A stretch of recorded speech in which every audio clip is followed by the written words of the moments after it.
Well, audience, that was the start of Legend of Korra, and now let's get into the actual thick of things, where we get introduced to most of the rest of the main cast here. For So, the sake of convenience, everybody, because different copies have different ways of starting this episode, just start right at the beginning of the title card, right after the opening where we mention all the elements, the avatar, whatever. Start right when the title card shows out. The title card should be saying Chapter 2, Leap of the Wind, all that. a bit of context here. When this show originally aired, the first two episodes were aired back to back, of course. Some digital copies retained that, but the Blu-rays and DVDs, they sort of did something different. Basically, for everyone's sake, we're starting right on the title card. So here we go in 3, 2, 1, click. A leaf in the wind. Not a turn in the wind. Okay, a bit of foreshadowing here. Now you may notice that. Now you may notice that the. Oh, that's another. Okay, I'll bring it up when we actually bring it up.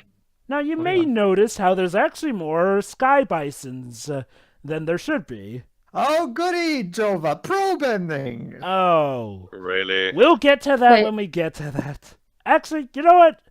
Actually, is it in this episode that we get to it? Actually, it is in this episode. So here's the thing. I'll bring it up when we get. So apparently, Korra don't do any harm. So here's the thing. Korra, when she was growing up, heard all about probending. Gee, it's so nice to hear about what happened with Korra when she was growing up instead of, I don't know, seeing it. I know. Yeah, sorry. Now, to be fair, yes, this is a miniseries, so we can't afford to focus on as much. Although, I'm going to be fair, this is the part where I'm going to go after Nickelodeon for squandering the potential. Yeah. But how it does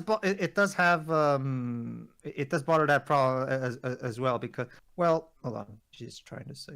Oh.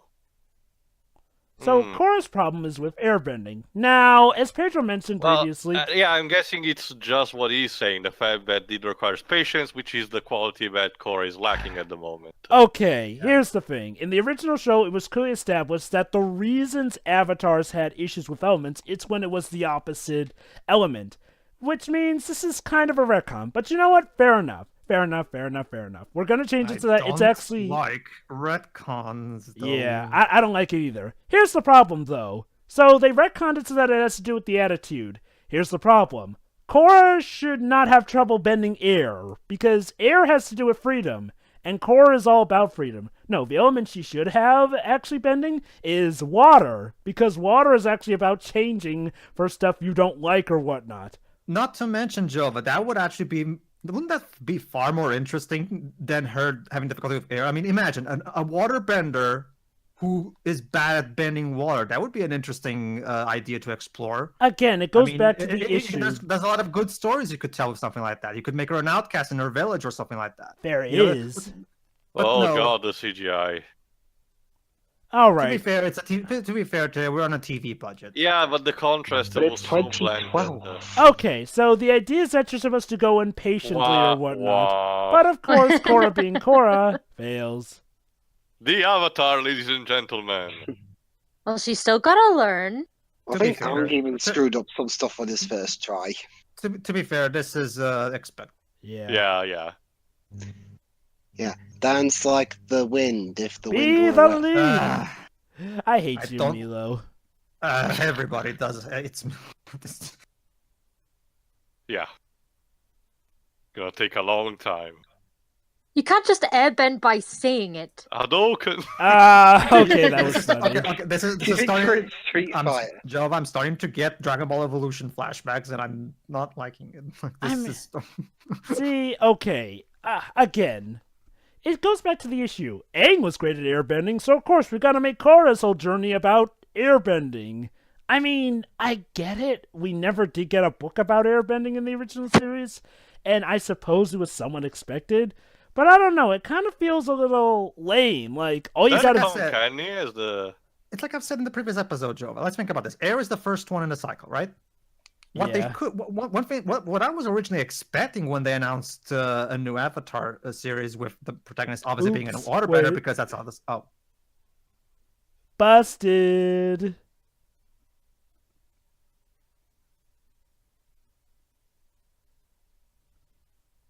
Yes, there will be no sports in my presence. Sports are for hooligans and shit. Now, Korra, I get that you may think he's being overly strict, but to his credit, you're the one who kind of made a mess of things when he had to bail you out, so I think you kind of owe him at least some respect as a teacher. I agree. Oh, and here's need for stimulation. There you go. Anyway, what I was saying, Jova. Again, I get it. Obviously, we had air at the beginning of the cycle, then we have a new series with a waterbender avatar. Originally, what I was expecting, okay, so we're going to have a third and fourth series, one with a nerf bender and then one with a firebender, right? That would make sense. The entire franchise itself is a cycle, you know? Episode. That would make sense. Okay, I never explained it. I'm about to expand upon it, though, but...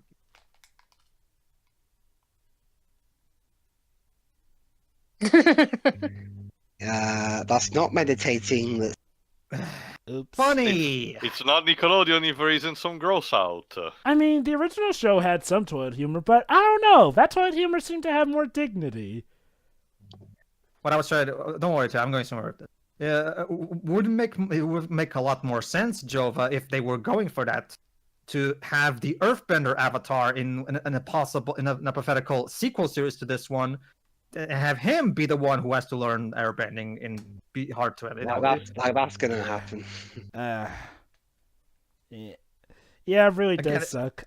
It really would make complete sense to have an actual 4-series cycle, one for each element. And now we cut right to Korra, running away to go see the match. Right, Hellboy Probending. Okay. So, what does it consist about? Tio, I don't know, Tio. That's the thing, I don't know. Tio, I'm not even and gonna... I saw this whole thing. Tio, look. I guess I'm glad because I wasn't caring before. Well, Tio, is now a good time to mention that Probending pretty much takes up about 40% of a season? Then why are we not explaining it? And why is this not a sports anime? Okay, Shira, you're probably thinking, so I'm guessing Probending is the series equivalent of Quidditch, right? It would be if they fucking explained the rules of the fucking sport. They don't even explain the basics of it, but go ahead, Jova. Okay, basically, let me put it like this. I'll let you just try and make heads or tails of what Probending is. Do I really have to? It's sport. Well, Tio, maybe if that sport didn't play such an integral moment in all this. Anyway. Okay, that was funny.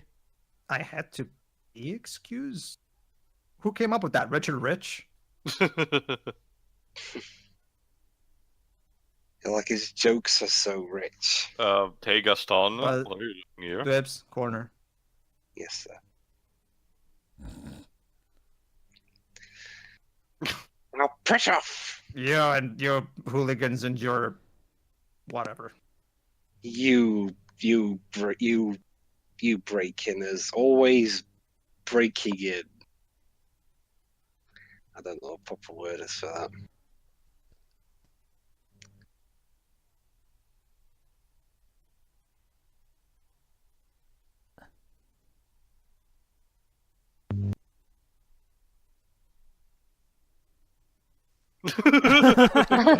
Hindsight. You're crazy fangirls. Oh, hindsight. Oh yeah, isn't that character no one likes? We'll get to that later. Mako, indeed. Who are these two voiced by? I'm sure these two aren't important at all. Why name? Yeah, it's not like they named him after one of the beloved actors of the original series already. Now, okay, so what do you find interesting about the older brother, the one who clearly doesn't like Korra? Notice anything interesting about him? Well, to be fair, Jova, we're still literally just met him. It's a bit early to ask that question. I'm literally asking first impression-wise. Oh, by the way, this voice actor. Well, I like both of them so far. Yeah. Bing. Oh, so it's kind of like dodgeball a bit? Nope. You'd think. Apparently, they throw discs. And there is an elemental square, in a sense. Was this like extreme frisbee? Sort of. I think I'm getting a bit. It combines a bit of dodgeball with Yu-Gi-Oh! And Fire Emblem. I'll with just say this right now, Tio. elemental shifts. Oh, Ooh. Oh dear. Marco's voiced by David Faustino. Okay, notice how we just established with that particular thing. Oh, he's out of the line. That's a rule. You can't go out the line, right? Yeah, like this. Yeah. I'll just say this: there's later points where they do fall from this platform, and yet they still come back and continue the game. now, Well, is it in universe considered cheating? Tio. Let me put a good reference for you. Not even the Wikipedia, the official fan site Wikipedia, can make heads or tails of this game. That's how bad this is. Yes, that's how And bad it is. Wikipedias are mostly full of stuff that's inconsequential, and they couldn't get this. So, well, Don't you see, Joe? I was explaining the Korean exclusive novel. Again, look. And look, Well, in audience. this case, Canadian. Ooh. Okay, look, audience, you don't have to take our word for it, but honestly, try and make heads or tails of what's going on. Well, I think I can. It's just that I don't care because it's sport. Well- No matter how just don't matter how flashy you make, you're not gonna entertain me. Sorry. Tio, that's the problem. A lot of this season is gonna hinge on the sport, so you gotta try and learn it. Joyful. I There's don't an entire- think them There's an falling entire off the subplot platform. dedicated to it. Look, Go ahead, Shiro. Sorry. Oh, sorry, go on. I don't think them falling off the platform matters. It seems to be whether the discs go off or not. Actually, Suri, it does No, matter. I think It looks like air hockey. I really like think it's extreme air them hockey. falling off the platform because the score is set when all of the players on the different team get thrown off, similar in a tennis match. Okay, So Tio. this is just an amalgamation of several different Okay. sports. And I can Okay, imagine it might be distracting because there are so many rules, but I think I can get at the very least a minimal of it. yeah. Here's how I would have written this. Knock your episode. opponent out of the ring. okay. One at a time, Here's one at a time. Sorry. Okay, Tio and Shiroi, the fact that you guys had two completely different ideas of how a team wins shows just how insane this sport is made. Like, look, for Vague, more like, comparison's but yeah. for comparison's sake, in the Harry Potter books and movies, we get a nice scene dedicated to teaching us how the game of Quidditch works. And it doesn't Here- even take that long. I'm just No, gonna it I'm gonna doesn't. spoil this. We never get a scene actually explaining the full set of rules for pro bending, despite the fact that a great deal of this season goes towards pro bending. Here's how I would have written this particular subplot. Instead of having Korra already be familiar with the sport, have her stumble upon it and then she discover it, and then she gets incredibly fascinated with it, and then she asks for them to teach her. I mean, it would and then make we get sense considering- and then we have a sequence where they explain it to Korra, I in mean, which they it would explain make- to the audience. There you It go. makes sense Simple. because she's been recluse for so long. So. Exactly. So yeah, that Tara brings up a good point. How and when was she ever aware of pro bending while she was in the South Pole? Don't you remember, guys? She said that while she was growing up. She used to hear it on the radio. Guess, but what hearing a sport over the radio is not enough. You have to watch it at least once to truly get to like it. I mean, hearing- Maybe if they established that they had TV, but spoilers, the Yeah. TV has not been invented yet.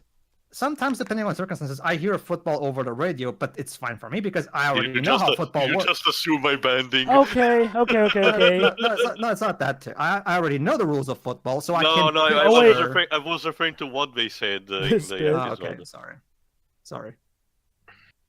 Okay. That line was actually cool. Oh, Mako. Again, We'll Mako get was to it. Let's. I'm save just it gonna for say when this it right becomes more now. apparent to Jova. good idea, bad execution. All right. So anyway, Bolin here is an earthbender, and his brother Mako is a firebender. That's right, we have brothers who bend different elements. It's easy. We can assume that that their parents Different were, parents. Yeah. That's actually a nice expansion of lore. Oh, look at that! It turns out that Korra may actually learn better using probending.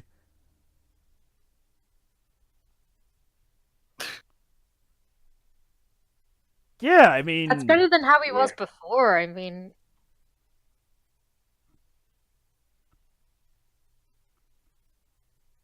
Dude, I'm so edgy. And I don't mean, care. he's not even really acted Muffled edgy. crawling I in my know. skin in the background.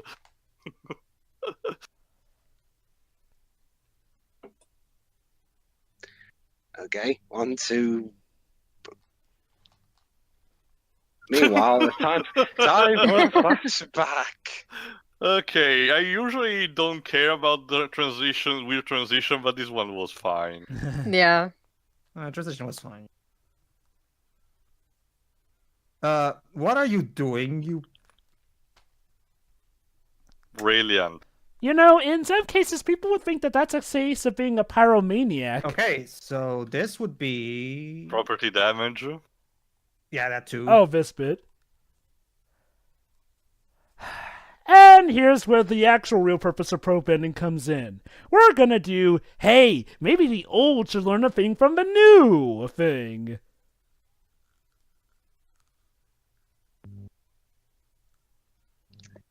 How is he a terrible teacher? Fuck you, bitch. Like, Well, what is with this brat? I mean, she's not even correct. And I'm not even talking about Korra. I'm talking about this kid. not just that, Shiroi. What was that burst out about? Like, seriously, what? She's so I'm angry. So I should take it out on people around me. Like, seriously, what was that about? You know, it Well, feels. You know, it well, seems like because this. It feels. Oh, this bit. She's better than that. She was better than that kid off Alaska.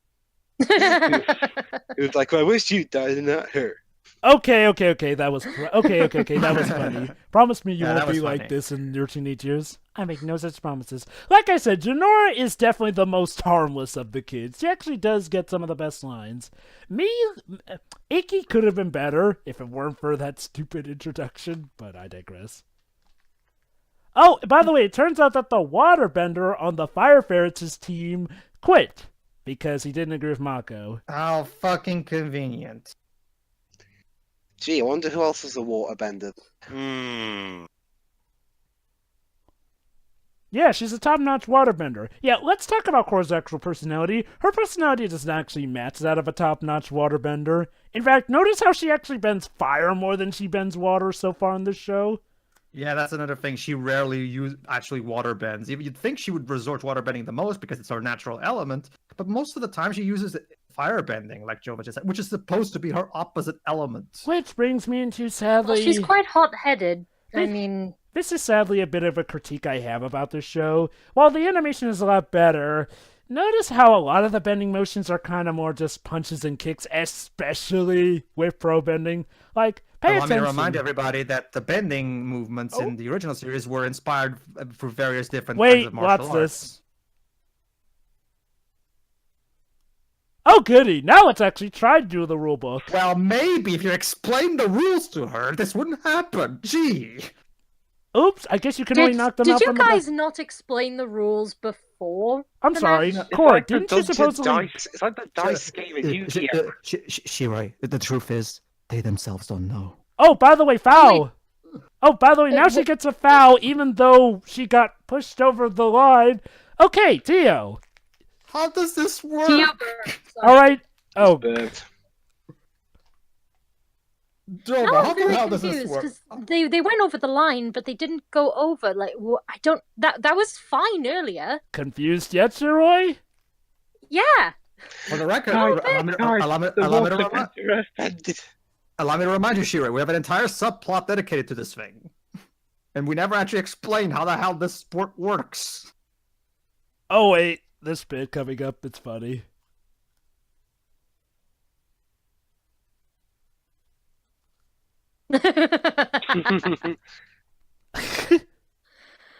Oh god. Oh, I know where she is. He's fighting his inner J. Jonah Jameson.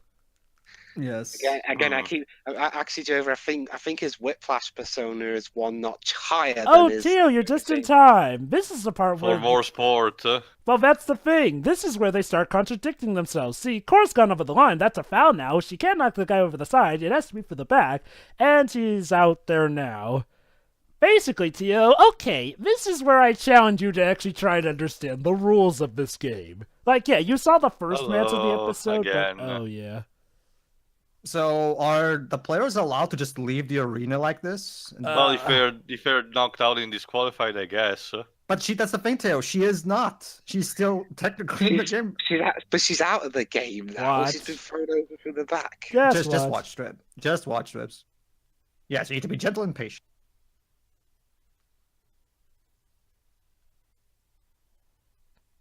well, sitting and meditating is kind of how airbending works. And okay, Yeah, maybe but you do need it. If you don't, you're not the Avatar. Also, I was going to wait till the end to bring this up because we kind of moved on from it pretty quickly. But since the characters themselves are bringing it up again, when Korra was going off that little rant about how, it's like, I have been listening to you. It's like, no, you haven't. You haven't even tried. And it's not about the whole need for stimulation thing, because that actually applies to several different circumstances and conditions. It's more like she just flat out hasn't even tried. I'm just more concerned of the fact that she blatantly just broke the rules there. and Korra's back in. I'm sorry, did the match restart or something? You see, Dwebs, players are allowed to just leave the court. Wouldn't football be so much better if players could just leave the court and, I don't know, have a drink or something? Does it just like game? work in Well, rounds or something well, where that everyone can can come happen back? I mean, sometimes, I but don't that's know. I mean, the game is. Oh, look at that! Now she's doing the proper airbending motions, but it's used in a game.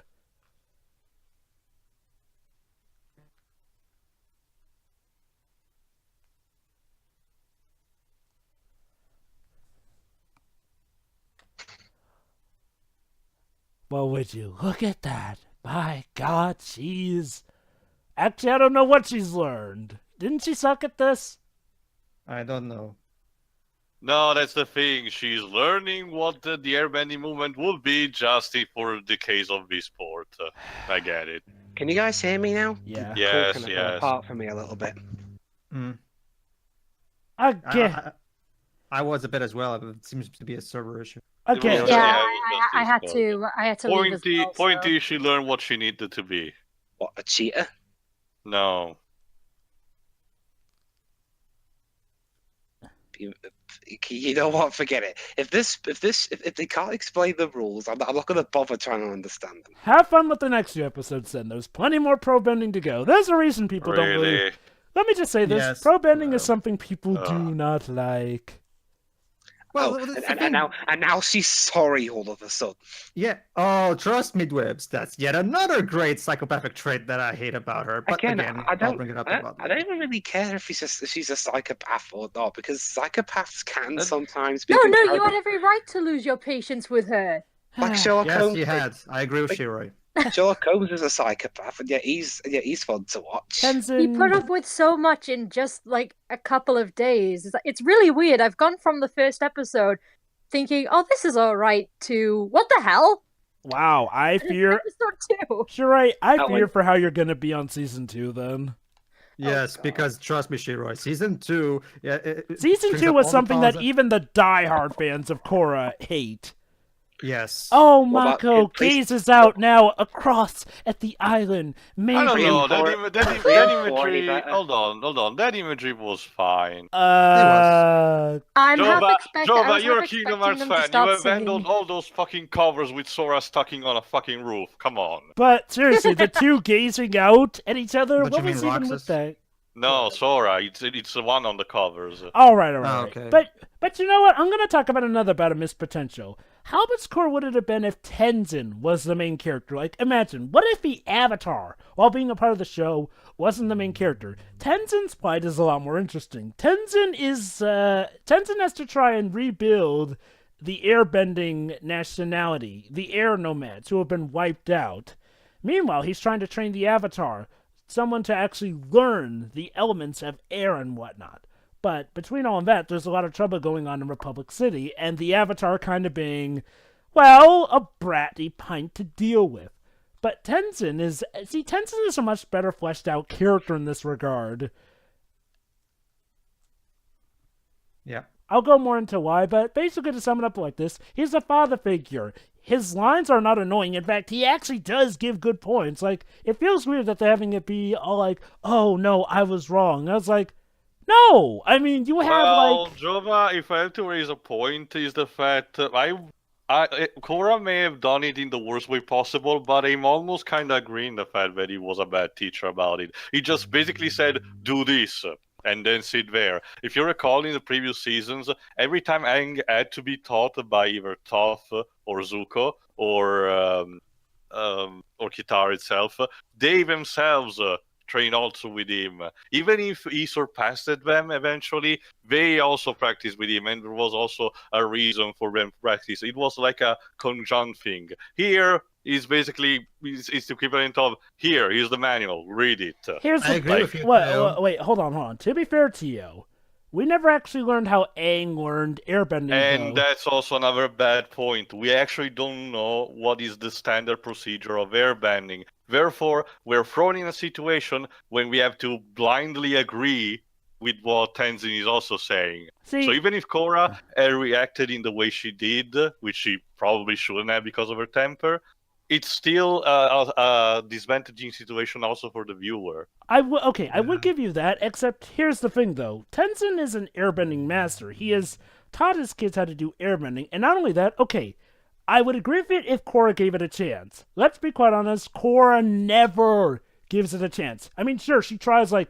1 or 2 times, maybe tries to sit for a few seconds, but she never gives it a chance. With Aang was actually willing to give earthbending a chance before he almost gave up on it. Here, Korra doesn't seem willing to change. Again, like I said, Korra should have trouble bending water if they're gonna go about the whole your personalities make whichever bending thing is toughest for you. I mean, Anyway, we can continue talking about this. Anyway. So, okay, let's give our thoughts about this episode. Shiroi, you sounds like you had a lot to say. Nah, I pretty much summed it up at the end anyway. Korra is kind of getting on my nerves already because, I mean, I see where you're coming from, Tio, but honestly, at the moment, because I said at the end of the first episode that the way she is, quite evidently as a result of the way she was raised. However, again, it just seems like she's not even trying, and I agree, get- Shiroi, but that's the thing. No one else is also even trying to correct her properly as a result, at Yeah. least so far. I guess they kind of took more So of a... it's not a problem with Korra herself, but also the people around it. I It can would be definitely so easy agree to with just that. jump on her. The education, like in terms of the Avatar, just seems to be sort of a more classroom environment kind of thing, which Yeah. Again, you're that's probably a bit wondering. of an issue for the kind of thing that Korra is trying to And actually I- learn. So yeah, Again, you're And I probably think wondering this what brings... was. Sorry, go ahead, Joe. Again, you're probably wondering, what was wrong with the old way? Because remember, the way it was supposed to go is that each avatar was given the freedom to travel the world and pick their own teachers. But with Korra, she has to be homeschooled and kept under pure protection by the White Lotus. Now, You yes. know what this reminds me, Jova, a What? bit? The new 52 version of Jaime Reyes, the Blue Beetle. It's a very long story. Check Linkara's retrospective if you want to know more. But to make a long story short, the approach is very similar to this. In the old continuity, Jaime was basically very open with the people around him, and as a result, gained from this. But in the new 52, he instead tries to suppress, he's forced to suppress his emotion. As a result, basically all bad stuff happens around him. It's a downward spiral, and I think that's a similarity with this show. Which brings me instead on also the other point, combining the setting that wasn't already impressing me with the sport. This show for now is more boring than irritating to me. Oh, yeah, And that's that's a season... crime. Yeah, that is... Allow me to remind everybody that Theo was already enjoying himself from episode 1 for the original series. But it's again setting difference. The setting of the first series, it's basic as it is, straightforward mid-fantasy Asian-inspired world with a war rampaging on and discovering the lore around it. Here, sports. Hey, you know what else we also hoped? That would be like if I had to play Final Fantasy X, which already story-wise is a chore, and I had to play a Blitzball game every 5 minutes, Hey, which I hate. hey, you know what else also helped the setting of the original? The fact that we were going to new places. Guess what? This season takes place entirely in one location. Are you kidding me? Again, No, we're not. Again, okay. Let me go back to my main point. and we've barely even explored the city. Come on, I mean, guys, to be- let's To be not fair, try this out too much. book two of the first series was almost entirely in Basing Say, so I shouldn't complain too much, but whatever, we'll see. No, it's quite different. Again, I'll just sum up my main point. They're doing completely the opposite of what the original show did. Aang had freedom to travel the world. Korra stays locked in one place and then just goes to being locked in another place. Again, Which wouldn't necessarily be a bad thing if the show was written in a way like you could have made it a slice of life show of sorts. But no, go ahead. Oh yeah, that's right. Anyway, I believe yeah, in the next it's just- episode, the actual stakes of the season enter into play. We'll see that then. Yeah. See you then. So yeah. See ya. See ya. Them.